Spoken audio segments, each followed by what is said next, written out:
নমস্কার বন্ধুরা, আপনারা অনেকেই বুঝতে পারছেন না যে এই যে এসএসসির অ্যান্সার কি সেটা কি করে মেলাবেন।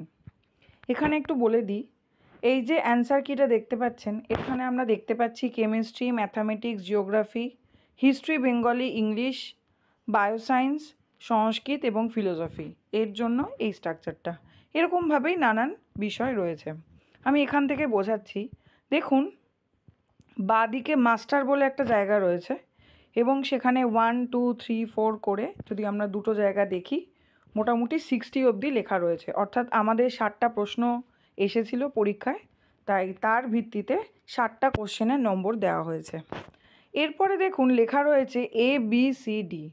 অর্থাৎ ওরা যেটা 1 নম্বর কোশ্চেন সেট করেছিল সেটা যাদের এ পড়েছে, অর্থাৎ আমাদের বিভিন্ন কারোর এ পড়েছে, কারোর বি, কারোর সি, কারোর ডি, এরকম কোশ্চেন সেট পড়েছে, তাই তো?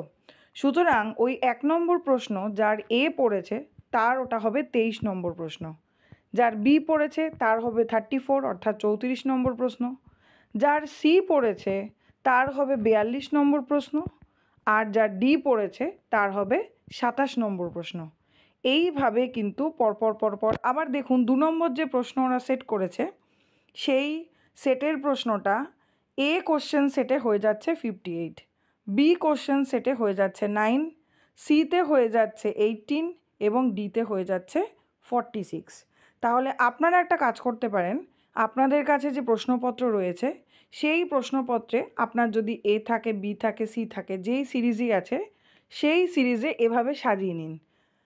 যেটা আপনার ধরুন আপনার সি সিরিজ ছিল, ঠিক আছে, যে কোনো বিষয়ের, তাহলে যদি সি সিরিজ থাকে তাহলে একটা বিষয় আপনি বুঝতে পারছেন যে যেটা ওরা 1 নম্বর প্রশ্ন সেট করেছিল কমিশন, সেটা আপনার 42 নম্বর প্রশ্ন। তার মানে আপনার যেটা 42 নম্বর প্রশ্ন সেখানে গিয়ে আপনি 1 লিখে দিন। এইভাবে করে আপনি করুন, ঠিক আছে? আর আরেকটা বিষয় যেটা বলি, আমি এখানে এইভাবে দেখাচ্ছি, জাস্ট একটা দেখালাম বাংলার নমুনা হিসেবে। দেখুন এভাবে দিয়েছে। প্রথমে আপনি কি করলেন, নাম্বার ওয়াইজ সেট করলেন। সেট করার পরে দেখুন 1-এর অ্যান্সার হচ্ছে সি, 2-এরটা হচ্ছে ডি, 3-এরটা হচ্ছে এ, এরকমভাবে কিন্তু রয়েছে। প্রায় প্রত্যেকটা বিষয়েরই এরকমভাবে দেওয়া রয়েছে। এইটা করার আগে আপনাকে কিন্তু এই পেজটা আগে বুঝে নিতে হবে। আশা করি এই পেজটা সম্পর্কে বোঝা গেছে। এইটা করে নেবেন আপনারা কোশ্চেন পেপারে, তাহলে বুঝতে পারবেন যে আপনার সেট অনুযায়ী কোনটা কী প্রশ্ন।